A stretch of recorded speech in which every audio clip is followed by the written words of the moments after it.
What's going on, everyone, and welcome back to Invest Daily. So the purpose of today's video is to talk about and how to walk you through a PSA card submission, right? So if you were looking at submitting cards to PSA, if you're looking at collecting cards and trying to get a good return on your investment, you're trying to sell them, you want them for the personal collection, this is the video for you, and I'm going to walk you through it, simplicity's sake, a straightforward video. If you have any questions after the video, reach down to me in the comments. I'll be more than happy to assist you.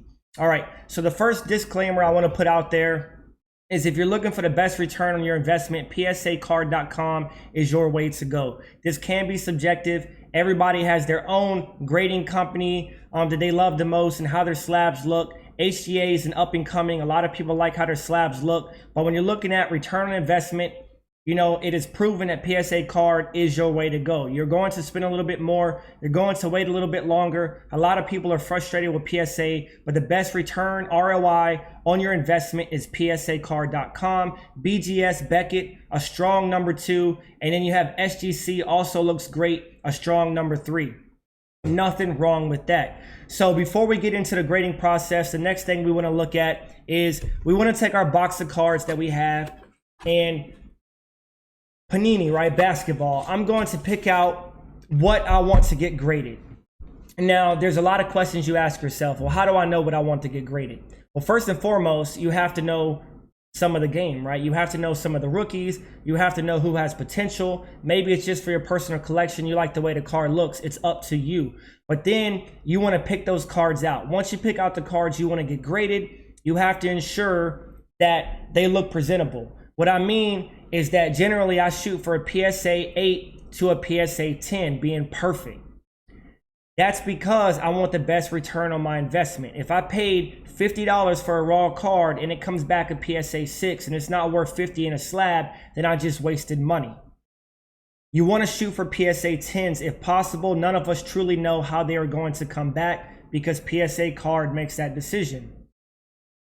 Now, you have to understand what their grading factors and criteria is. So get on the website, look at what PSA 8 is, look at what PSA 9 is and 10. You have to understand what corners are. Are they soft? Are they bent? Are they dinged? Any kind of surface issues? Is the card dirty? Does it have creases, scratches, misprints, any kind of mislabeling? All of this comes into play. This is what PSA looks at, right? So there's some things that you may miss, and that's okay. You learn through trial and error. The next thing you want to do, once you picked all your cards out, these are the ones you want to submit. You want to ensure you clean your cards. A lot of people are scared to clean their cards, but if you want to ensure a better grade, because they have way better equipment to check the surface of the card that the naked eye doesn't see, right? PSA is going to see things that we do not see, but we want to try our best. So what we're going to do is you want to get a brand new microfiber cloth or a paper towel is okay, and you can use your breath. That's all you need. You want to put that card on something clean, put it on top of that paper towel and be very gentle. Put on some new rubber gloves and you want to blow your hot breath. Some people's breath is hotter than others, and you want to smear that card with your breath and you want to look for any kind of issues, glue, stains, smear marks, fingerprints, and you want to gently in circles wipe it off, right? Keep blowing in the card every few seconds. See anything else, wipe it off. Then you want to have brand new top loaders, or you want to have brand new card savers or top loaders, right? Either one is okay for PSA. A card saver number 1 is going to be a little bit bigger, easier to take the card out, but they're safe. You don't need team bags. The card won't fall out. And you want to have penny sleeves. So no matter what you put your card in, you want it to be protected in a penny sleeve inside of this, right? And for your top loader, you want to have it inside team bags. So they're just a little plastic team bag you're going to put your card in. And that ensures your card doesn't fall out of that top loader, and also have it in a penny sleeve. You want to use brand new equipment when you put your cards in it. You don't want to buy this off eBay and put it in exactly what you got it in. You want to have brand new penny sleeves and everything to put your cards in before you submit them. All right. So let's get into the grading process, right? All right. So the first thing you want to do is you want to create an account on psacard.com. So create your account and hit the small circle, the green circle that says submit for your submission. It's going to bring us up to another screen that's going to say start. As you can see at the bottom, they're not currently accepting value, economy, or regular orders. This is because they are backlogged by a lot, because a lot of people are submitting every card they are getting to PSA. They do not care what it's worth. They are wasting time by sending every single card to PSA. So in order to submit cheaper cards right now, you cannot do that. It should be opened in the near future. If you ever get a membership on PSA, it's highly recommended. You can save money when submitting your cards and get quarterly specials. If you do not have one, a membership, it is okay. You can click start. Now, mind you, since you can't do those cheaper orders, you're going to have to pay a lot more. That means you're going to have cards that are valued at a lot more. So if you have some really nice cards, some zebras, you have some blue shimmers, some golds, gold wave, whatever you have, and you think they're worth a lot, you can submit them with PSA right now. Start new submission. This is going to take you to your 7-step process for PSA. It sounds like a lot. It is not.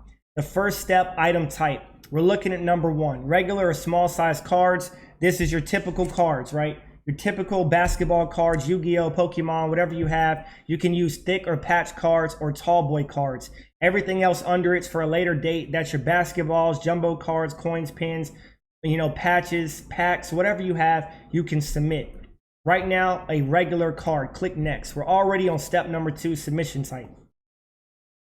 Submission type, grading, review, crossover, reholder. Reholder being I have a cracked slab, I want to recase it. Crossover, BGS to PSA, review, or we just want to grade our card today. That's what we're trying to do. Right here is autograph, authentication. That's if I want to get my autograph looked at, if I wanted to say it's authentic, if I wanted to have a grade for the autograph in addition to the card grade, I can do that. Now the cards I'm submitting right now, say that blue Zion shimmer, I do not have an autograph on it, so I'm going to hit no autograph authentication, and I am going to click next. Next, we're going to have our service level. Right here is this is currently what we can do and pay for, which is Express down to Premium 10. You can see the max declared value and the pricing per card. So Express is the cheapest right now at $200 per card, and you can do a max declared value up to $24.99. Now, what this means, this is very confusing for a lot of people. You want to look at your card and get very good at it. The reason why is because you can waste a lot of money submitting to PSA if you do not do so. What I mean by that, a PSA 9 could be worth a lot less than a PSA 10, a lot less. So I'm going to look at my card, examine it, and I'm going to make the determination that I think this card will get a PSA 10, right? I think it will get a PSA 10. Now I'm going to check recent comps for a PSA 10 for the same card and see what it's been selling at. That is going to be my max declared value. So I would say this card sold around $2,000 as a PSA 10. I'm making this up, right? But $2,000. So it would fall under Express up to $24.99. Now say some of my cards, I'm submitting a lot. I happen to go over a couple of $100. That is okay. PSA is not going to gig you if this card is worth $2,800. Now, if you're doing it consistently, they may upcharge you. What I mean by that, if I'm submitting a whole bunch of 86 Fleer rookies worth $9,999, but I'm submitting them under Express and I'm trying to get over on PSA, they will upcharge you, and they will charge you $600 per card to grade them. And they don't charge you until the end while they still have your cards in their possession, so they will charge your credit card in order to get that money back. So be very careful on trying to submit and underdo it, right? All these cards. So I have one for Express for simplicity, right? I'm doing the Zion under Express. Going over to item entry, step number 4. All right, so right here, this is what we're looking at, the quantity. I have 1. If I have 5 for this one card, I'm going to put 5. This autofills, very simple. I can put Zion, Williamson, blue, shimmer, and we can put 2020, and it should come up card number 185, and it did.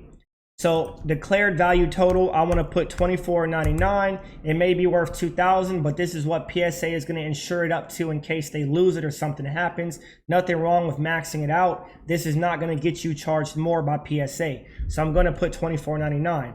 If I have 2 of these cards, then I would double the declared value in this box. I would not put multiple, I would put 1 line, and I would double the amount for 2 of the same card in the declared value total.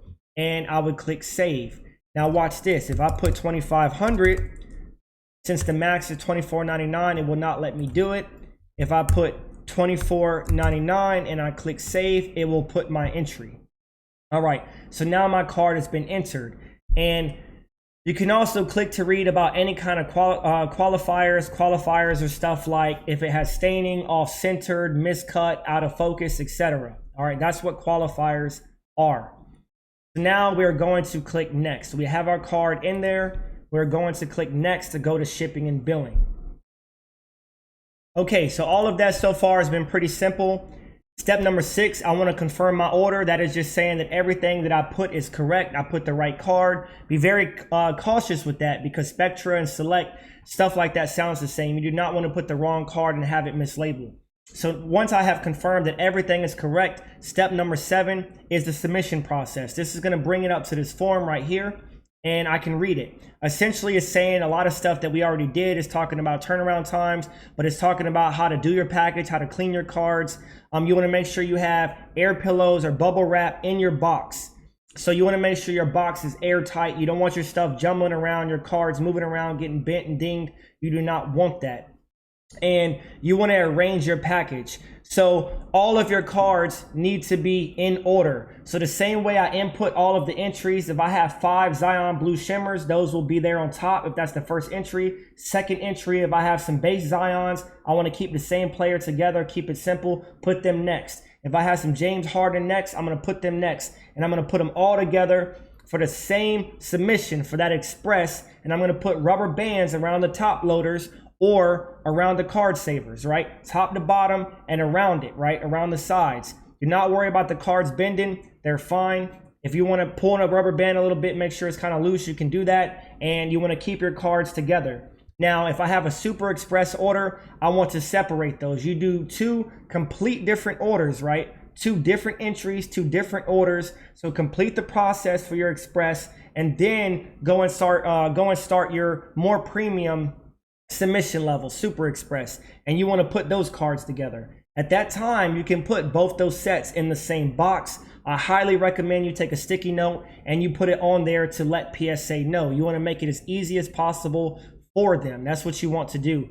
And you want to stuff stuff in between the cards, and you want to put all kinds of bubble wrap, everything that you can. And when you're looking at these forms, you're going to put 2 of these inside the box. You can just fold them up and you're good to go. It's going to be a couple of sheets. It's going to show all of the cards that you have. On the last form, you're going to read it and you're actually going to sign it. You're going to sign that you understand. You want to sign the last form on all of your submission sheets. That third copy is a customer copy. You're going to keep that. You're going to put the PSA copies, submission copies inside the box. What you see right here for the submission ID label, you want to cut this out and you want to tape it on top of your PSA box submission. Tape it on top of the box that you're shipping. That's so when PSA gets the box, they can scan the barcode and it will send you an email to say that your cards have been received, right? So you know your cards have been received. After that, you want to write the fastest submission process you have on the sides of your box. So if you did a Super Express submission, you want to write it on the sides of your box. Do not write the Express. It's the fastest one you had. And that lets PSA visually see the box and say, this customer paid for a more premium submission and we're going to handle it accordingly. If you just put it in a box, they're probably going to get to it when they get to it. So that will help expedite your process. That's what you want to do. The last thing I want to show you, right? This is the last thing I want to show you what it's going to look like after you submit your cards.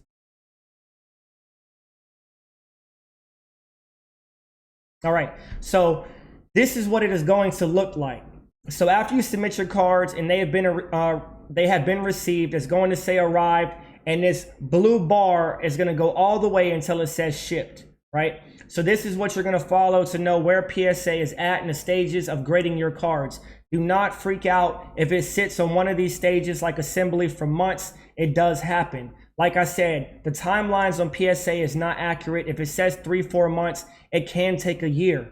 The cards come back when they come back. Just stay on top of it. Watch this website and you will be good to go. If you have any questions about this process, reach out to me, like, subscribe. I'll bring more content to you like this. We can do a BGS or SGC submission video in the future, and I'll be back at you soon.